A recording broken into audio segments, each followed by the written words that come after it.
Face à une vague de critiques et d'allégations, l'UEFA a décidé de s'exprimer avec fermeté ce samedi. Ces derniers jours, des rumeurs ont envahi les réseaux sociaux et la presse, affirmant que le président de l'UEFA, Alexander Čeferin, aurait influencé les résultats du Ballon d'Or 2024 pour empêcher Vinicius Junior de remporter le prestigieux trophée. L'instance européenne de football a vivement réagi en qualifiant ces informations de fausses et dénuées de fondement. Tout a commencé après le sacre de Rodri, un choix controversé qui a laissé bon nombre de supporters et d'analystes surpris. Vinicius Junior, star montante et grand favori aux yeux de nombreux observateurs, a vu ses chances éclipsées. Cette décision a immédiatement déclenché une tempête médiatique.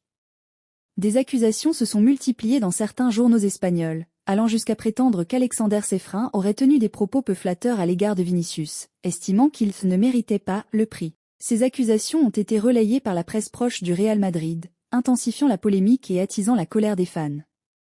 Un contexte inédit, l'UEFA co-organise le Ballon d'Or. Cette année, pour la première fois, l'UEFA co-organisait la cérémonie du Ballon d'Or en partenariat avec le groupe Amaury, propriétaire de France Football et de l'équipe. Ce rapprochement inédit a été interprété par certains comme une prise de contrôle discrète de l'instance européenne sur le trophée, renforçant ainsi les théories de manipulation et de favoritisme. Le Real Madrid, pour sa part, n'a pas tardé à faire savoir son mécontentement. La délégation du club a même boycotté la cérémonie, et plusieurs joueurs ont exprimé leur soutien à Vinicius Junior, dénonçant l'injustice qu'ils considèrent avoir subie. L'UEFA riposte avec force et menace de poursuites judiciaires. Après avoir gardé le silence pendant plusieurs jours, l'UEFA a finalement répondu. Par le biais d'un communiqué officiel envoyé à l'agence de presse espagnole EFE, l'instance a vigoureusement rejeté ces accusations.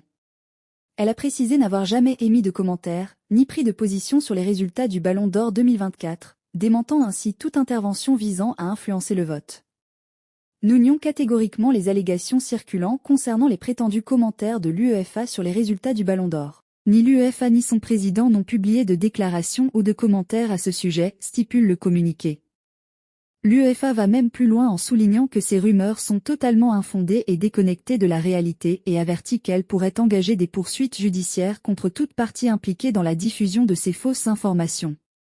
Ce ton résolu et cette menace de recours légal montrent la volonté de l'UEFA de rétablir son image et d'en finir avec les théories de complot. Un climat de tension entre le Real Madrid et l'UEFA. Le refus du Real Madrid de participer à la cérémonie du Ballon d'Or et le soutien affiché de plusieurs joueurs à Vinicius illustrent la rupture profonde entre le club et l'instance européenne. Ce boycott marque un nouveau chapitre dans les relations tendues entre le Real et l'UEFA, des tensions qui, depuis plusieurs années, opposent les deux entités sur divers sujets. Les fans, eux, restent divisés. D'un côté, certains déplorent un système qu'ils jugent biaisé, tandis que d'autres saluent la victoire de Rodri, estimant qu'il mérite le trophée pour ses performances remarquables cette saison. La question reste ouverte et continue d'alimenter les débats sur les réseaux sociaux, où chaque déclaration ou geste est analysé et commenté. Vers un possible bras de fer juridique ? L'UEFA semble déterminée à tourner la page de cet épisode en adoptant une posture inflexible. En menaçant de poursuivre en justice les responsables de cette désinformation, l'instance espère décourager les futures attaques et restaurer sa crédibilité.